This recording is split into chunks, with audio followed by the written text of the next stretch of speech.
Okay, so there's just this huge drama out in my yard. The neighbor got a cat, and now it's a little bit bigger, so they decided to start letting it out, and it decided to come into my yard. And Stella, she doesn't hate cats, like dogs that go chase and kill cats or something. She just doesn't know what they are, so she barks at them, barks at them, barks at them. And I never got one when she was a little tiny puppy. I lived in a busy neighborhood, like off a busy street and stuff, and there was tons and tons of wild cats, and they lived under my neighbor's porch, and he would feed them, but he wouldn't fix them.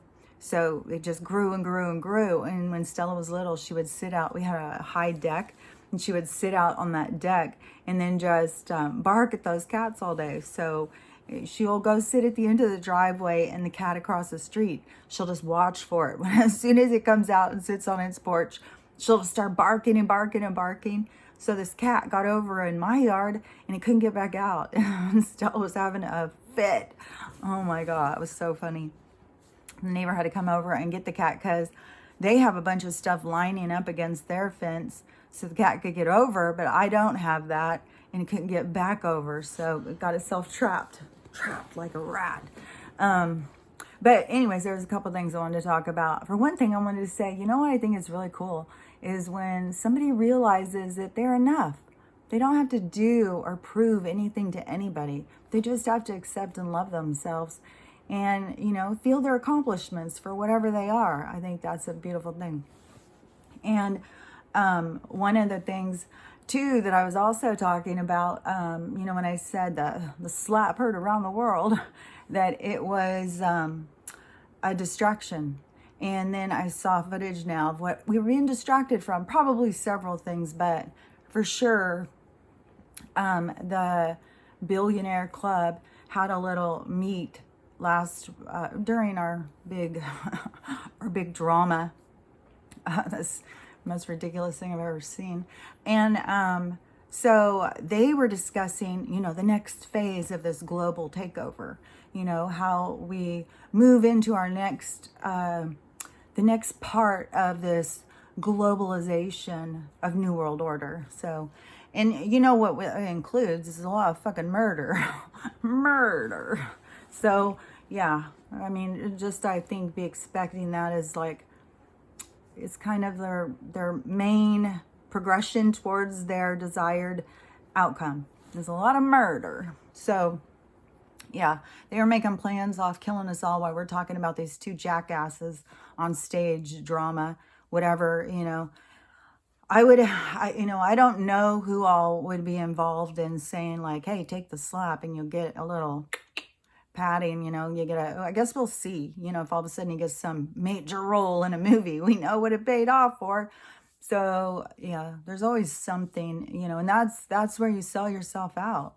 Even if you feel pressure, sometimes you got to remove yourself from a toxic situation. Just be like, this isn't worth it. I'm going to feel real shitty about myself. I'm going to feel real empty if I do this. So, but people have to do it and learn. I mean, that's what a soul has to do, has to go through the process. Maybe it has to be exposed. Maybe it has to be humiliated. It's part of the experience to be able to humble yourself. And believe you me, I know a little bit about that. So remember I was saying, yeah, I'm not going to talk to my family during this time, because it's so gray for some of these people. I can't just start, well, this, this. So, I was going to not, but I made the mistake. So I decided it was like, there is no mistakes. You always do what you're supposed to do when you're supposed to do it. We don't need to question it. We just need to follow our guidance. And so I was feeling like, I should probably check and see how my brother's doing. I would feel really shitty if he's doing really bad, and I hadn't checked. So I should probably check. So I did. And he just so happened to be in a monitor with all this stuff on his head, but I don't know, apparently, some sort of Bluetooth thing. I just know when I was a nurse and I did work on the neuro floor, and what we would do is patients would come in and we'd hook them up to all of the monitor, and then we would remove their drugs, take them off their drugs, and try and force them to have a seizure. And so, you know, they'd have to ride bike, there would be a bike in the room, there'd be all sorts of stuff. We would try and stress them out and strain them so they would have a seizure. And they could be in there for days, sometimes weeks. And, you know, the doctor who was our specialist in Spokane, Dr. Powell, he would want to have it isolated. He could tell, like, if it's a real seizure or something, like, I don't remember if it was called a faux seizure or something like that. And, you know, it's a fake one.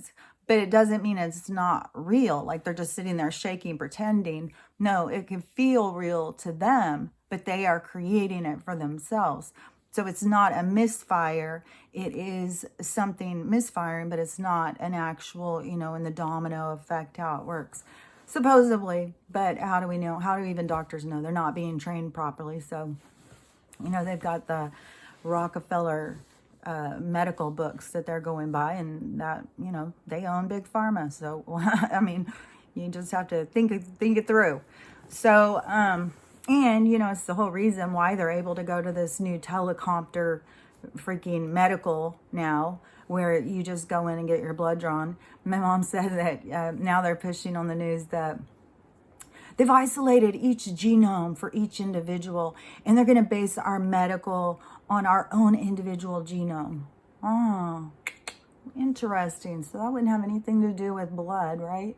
Taking our blood from us, maybe even some DNA.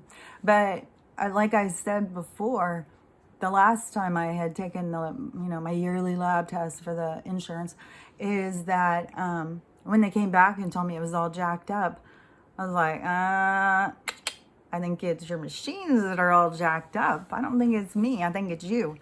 So I didn't go back and do them again, but that's how suspicious I am of this freaking system. I think it's the machines.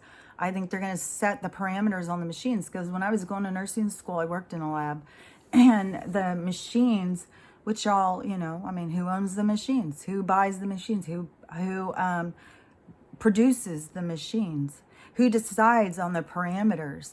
And with this push and this acceptance to obesity, that is part of the programming to get us to all be on medicine. Depression, obesity, all of these kinds of things are to push more for medication.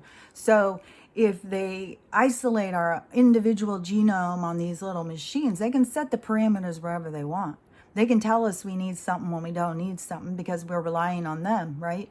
We're going to them. We're asking them. We're not tuning into our own body. How am I feeling? Am I feeling weak? Am I feeling shaky? Am I feeling like I'm dehydrated? You know, there's so many things when we tune into ourselves that ourselves will tell us, instead of going to a doctor and say, oh, here, check me out. Tell me what's wrong with me. You know, I mean, we got to see there's flaws in the system, you know, big flaws. And, you know, and it's that submission that has allowed them to create so much autoimmune and cancers and all of this stuff that we've come to accept as part of our aging and our sicknesses here on this planet, right? So, anyways, if they move us towards this, you know, you just talk to a doctor. Oh, maybe $100. That means you got insurance. Talk to the doctor and just tell them your stuff, and they'll decide what lab stuff. But remember, they're gonna prescribe you some medication, because you need the medication.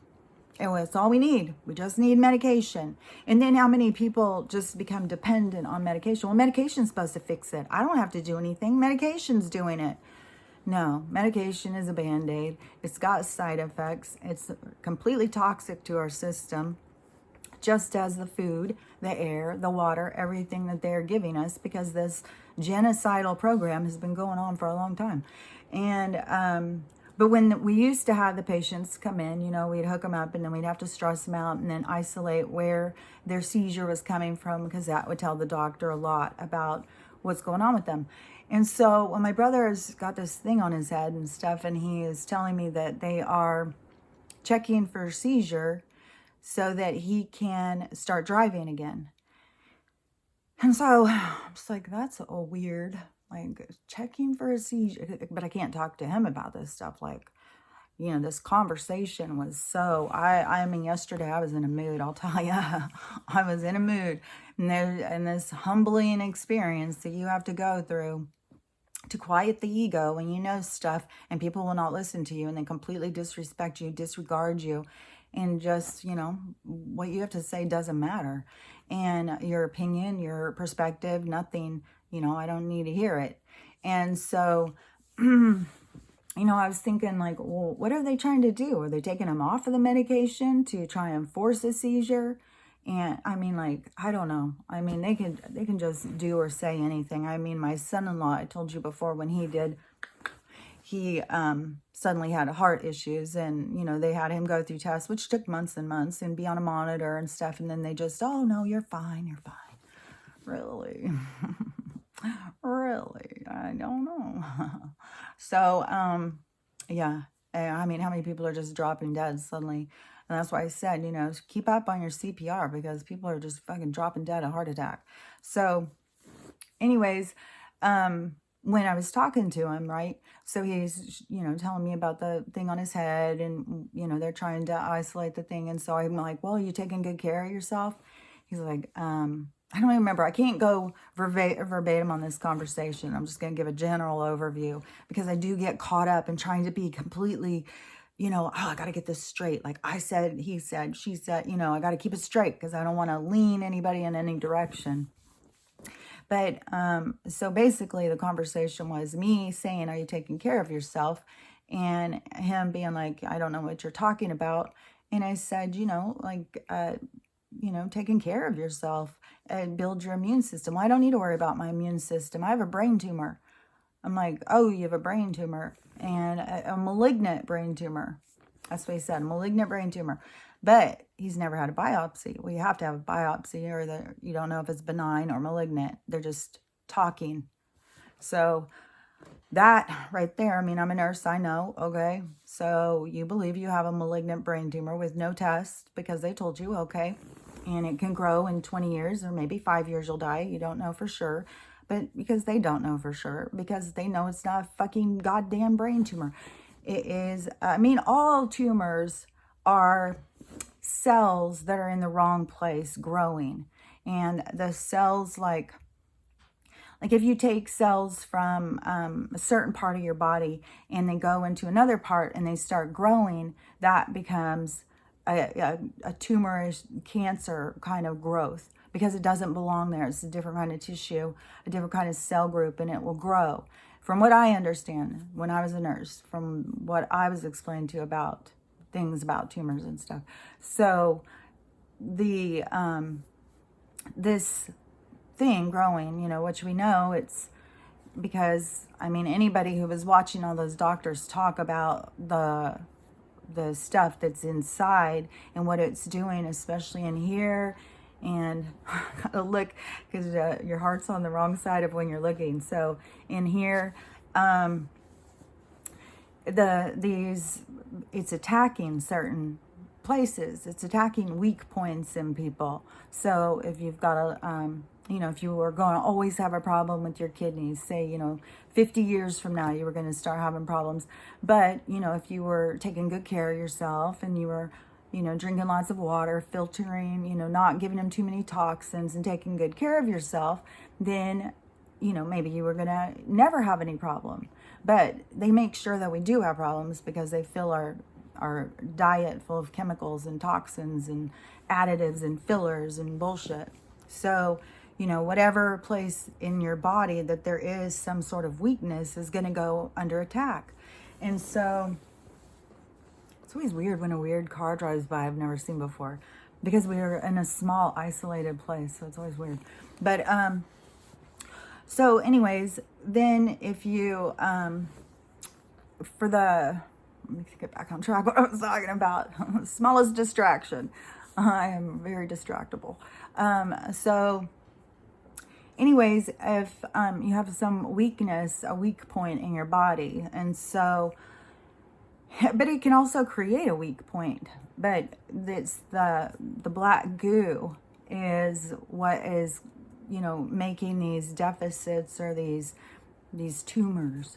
that are in our body, you know, because you put that on an x-ray, it's going to look like a growth because it is a growth. It's a thing, you know. If we probably sat there and watched it, it probably would move. If we turned on a frequency, we would probably see movement. But they're not going to do that, you know. So, yeah, he's convinced of what he has. And so I was like, well, you know, well, you still got to take care of yourself. Even somebody with cancer, I mean, even more. If you've got cancer, you got to take better care of yourself. I mean, it messes up your immune system. Your body's fighting what's what is the word I want to say? I don't want to say toxic. That's fighting the outsider, the thing that doesn't belong. I can't think of the word, but it's your body's fighting that. Just like what I talked about with the allergies, the reason we cough and sneeze and our eyes run and all of that snot and everything is to try and remove what doesn't belong there. And so it's the same thing. Like if you have some sort of a tumor, then you need to be taking really good care of yourself because your body is trying to fight to get rid of it.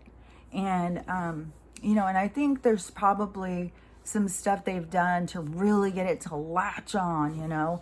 And so, you know, you've got a lot to fight against. We all do. I'm not saying just because that you have more. We all have a lot to fight against because they've been putting this stuff in us for a long time. We're just now really seeing it. It's like, that's why it's so much in our face. So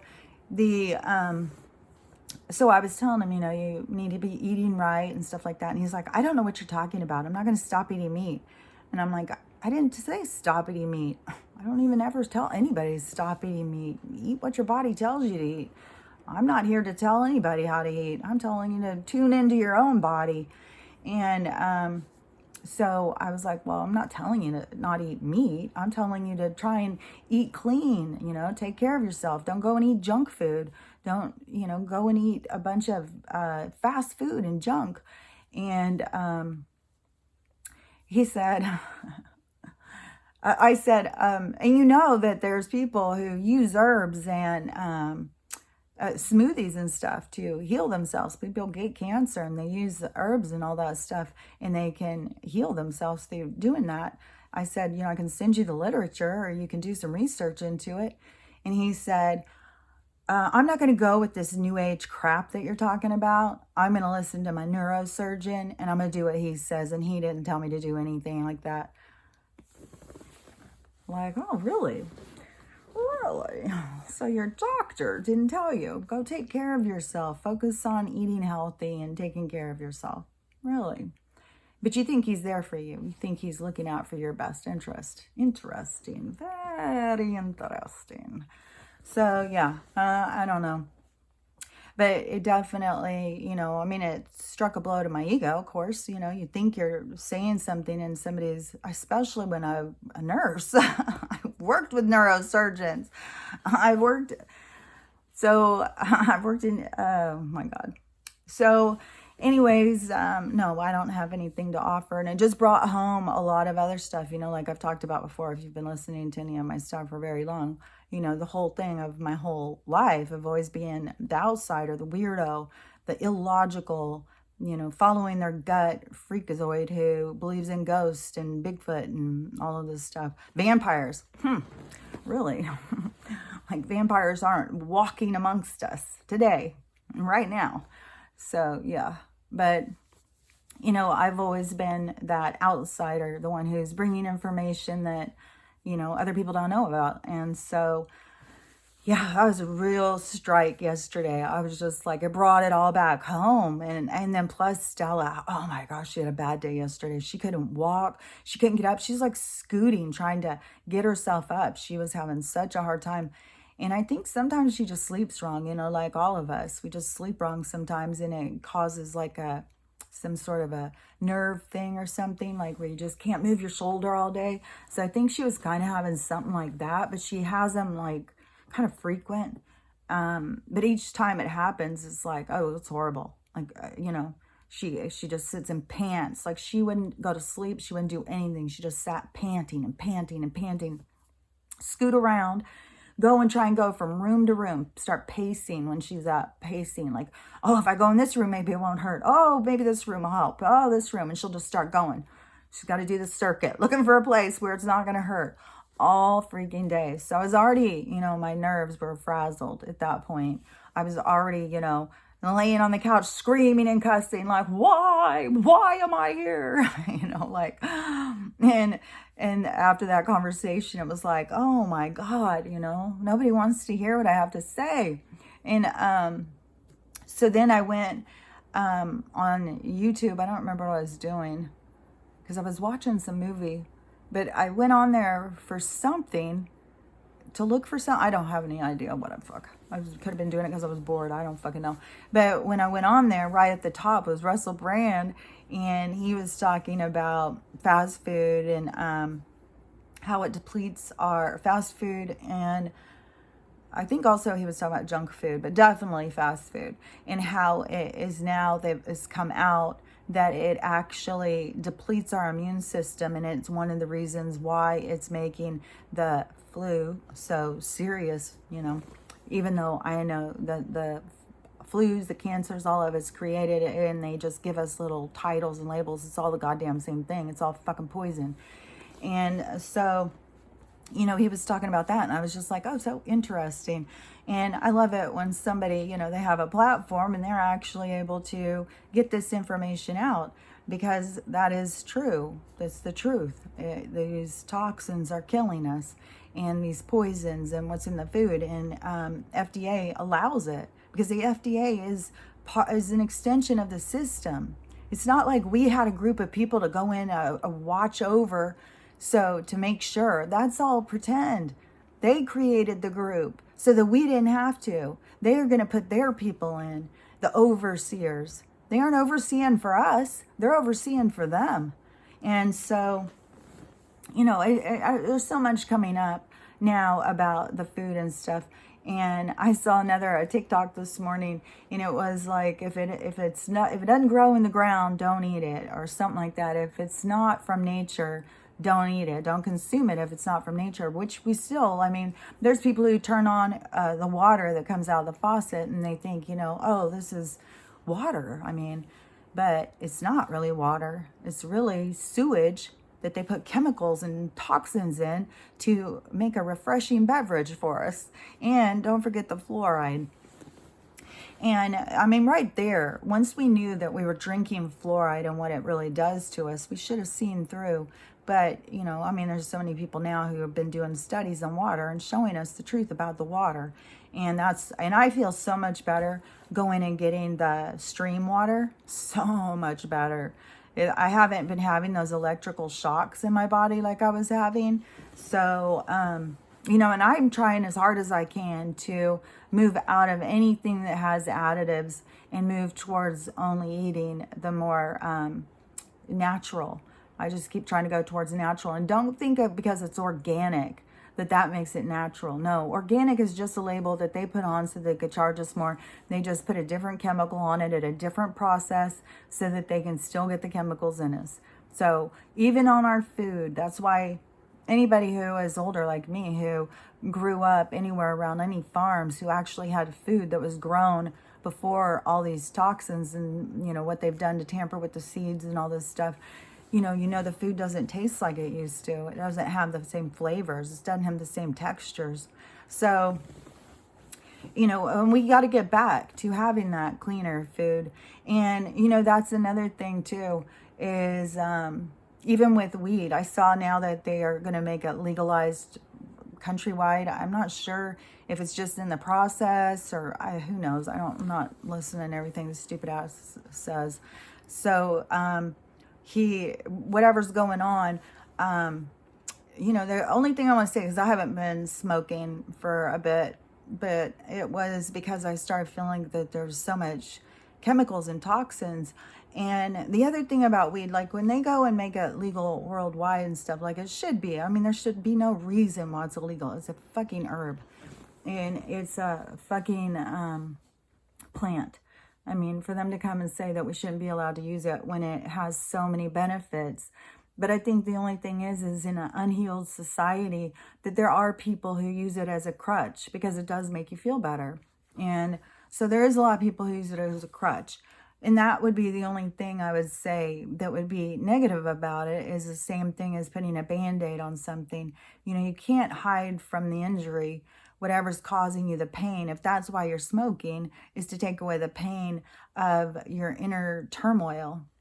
You know, sometimes you have to face the inner turmoil to release it and let it go. So, you know, and yesterday was quite a day for me for releasing.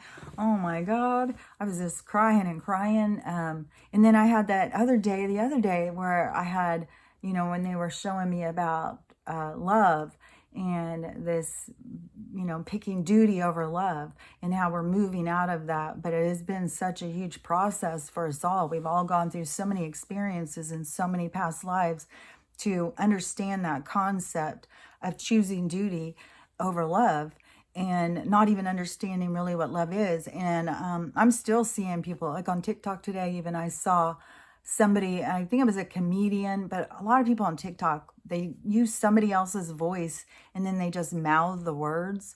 I don't really get it, but it was a comedian and they were talking about, just what I was talking about. Oh my God, what was I talking about? Oh, I don't remember what the fuck I was talking about.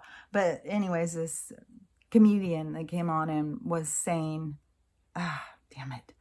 I don't know. But I do want to say that this morning, you know, I was brushing my teeth and I was thinking about, you know, them being darker. And, you know, as you age, your teeth become darker. And I had seen this, I don't know, a few months ago. It was something about dental health and about, you know, how much we spend getting our teeth pulled and filled and capped and all this stuff. And we spend a lot of money. You know, dentures are expensive as shit. So all of this money that gets spent on our teeth, right? And the pain that goes with it is, you know, I can't stand the dentist. I think it's like barbaric. And it was in this thing, it was talking about, it was showing, because it was some dentist or something that was trying to understand more about our dental health and looking into things more. And there's a tribe, I don't know, it could be the Amazons, could be in Africa, I'm not sure where it was at, but it was a tribe that has still remained a tribe, you know, has not been globalized. So it hasn't been citified. And so they still live, you know, like in huts and stuff like that, and still don't wear clothes and everything. And they've got these big old beautiful teeth. And they always just chew on some sort of leaf or something, but they've never had a cavity. They've never lost a tooth. You know, they all have their big old giant thing of teeth for their whole lives. And it's just by chewing this leaf. But see, that's part of the Western, well, I mean, some of these systems, I call it a Western system, but some of it has spread worldwide. And you know, there's other people who have really rotten teeth, you know, in our system. But I think it has to do with our toxins and chemicals that we're eating. And so these people don't eat the toxins and chemicals. And so they don't have all this interference with chemicals inside their mouth. And, you know, their teeth stay nice and they don't have to go through barbaric drilling and stuff like that. So, I you know, everything about it to me is a lie. And I did do the teeth bleaching back when I was in the rat race. You know, you got to go out with your pearly whites. And it kind of eats the enamel off or something. And then you go outside. What I found is when I went outside, it was like fucking cold. My teeth were cold. It hurt so bad on my teeth. And I was like, oh my gosh, bleaching your teeth, like bleaching your hair, anything. Another one. That's weird. That's weird. Oh, that was the mailman. That's really weird too. It's very early for the mailman. But these chemicals on our teeth like that to strip everything off. And then look at, you know, so your teeth are white and painful, then you got to go in and get another treatment and a mouthwash and, you know, all these different things that are just more chemicals and more toxins that are eating away at everything about us. And the more that we pull free from that and take care of ourselves, you know, the healthier that we will feel. They've sold us that we need these things that we don't need, you know. Like, we don't need to have white teeth. Why do we need to have teeth that we open our mouth and it's shining a light so we can show people where we are? Like, why do we need that? Like, that's something they sell us. You know, there's something to our natural state of being that we need to come into acceptance with, that we need to appreciate and accept, and stop chasing this dream of this perfection, because the perfection that they want us to, the road they're leading us to, this perfect being, is a fucking droid. It's this, right now they have such a push. I guess I saw somebody else talking about, you know, it's like 7-year-old girls now are getting their period, but they're also allowing them to now get the actual surgery. So you can go in and be like, oh, I don't want to be a girl. I don't like being a girl. I want to be a boy now. And then go in and become a boy. And then you're on drugs for the rest of your life and you can't have kids. And so, you know, this is a way to get us into position. It may not be my generation. My generation may be able to see through it because we've had a fuller experience. But the generation that they're hitting, the target generation right now, is the one that they are trying to create this droid, you know, no sex, be open to being a sex toy for anybody. I mean, the push, this thing going on now where they need to go in and train children how to masturbate. Like, oh, god damn, give me a fucking break. In anybody, any parent who would think like, oh yeah, I should have my child go, they need to learn about their sexuality when they're 6. Are you fucking kidding me? There is a natural progression to everything. There's a natural state of being, and we have to move towards our natural state of being, and that is away from the system. The system is corrupting us. It's corrupting our minds. It's creating perversion. And it's a diversion. It is just to keep us from reaching our full potential. They don't want us to reach our full potential. We're enough of a handful. That's why they're fucking trying to kill us right now. So, you know, we need to have an awareness of what they're doing to us, and do try and eat as clean as you can and try and take as best care of you as you can. And this is survival of the fittest, you know. If you're just sitting there, you know, as a blob on a whole bunch of medicine and just having another slab of bacon brought into you, then, you know, you are defeating yourself. You're playing the game and you're killing yourself to participate in their system. And it takes a lot to face yourself. It takes a lot to go like, you know, why am I in the state I'm in? You know, somebody was just telling me about their brother, and that he has an obesity problem. And then the doctors were like, oh, well, just, you know, you're lactose intolerant. You need to take this or whatever. And he wasn't getting better, and he was feeling shittier and shittier. And she kept telling him, well, you've got to lose weight. You've got to really focus on your health, what you're putting in your mouth and stuff. And so he did. And then he lost 10 kilos, which I don't know what that is because we go by pounds, but he lost 10 kilos. And so she asked him, how are you feeling? And he said he's feeling good. He's not having the same problems. He still has got some issues with his stomach, which, you know, if you've got issues with your stomach, that is a big thing. Go read about what Dr. Gundry says, because it's the bacteria in our gut. If it gets overridden with the bad bacteria, there's not enough good bacteria, then that's where you get bloating and gas and discomfort, and all of that stuff is just because you have too much of the bad bacteria. You need the good bacteria because that's where it's, you know, eating up all of the stuff. You get a lot of nutrition comes through, as it's not from your stomach, it's as it goes through your intestines. That is where you absorb the nutrition, and then what's supposed to come out is what's left, just the, you know, the crappy stuff, the crap. So you need to increase your good bacteria. And you can do that through probiotics. I have always used kombucha, and that is, yeah, I love kombucha, but if you, anything that has got fermentation, vinegar, you know, you can just drink a couple of teaspoons of vinegar. You know, I think if you took a teaspoon of vinegar in the morning and a teaspoon in the evening, you'd see a huge improvement on your gut. But, you know, that's part of the taking care of ourselves, and to learn about how our body really works, because everything that they're telling us is all lies, because they only have, their ultimate goal is for us to just be on drugs. They know that's all they care about, because it makes them money. They make money off of us. They make money off of our compliance, off of us, our submission, off of us just surrendering to them. It's how they become rich, and they also enjoy the control. So, you know, if you are having problems with your gut, that is, it's, you know, you can go read his books. They're just fascinating.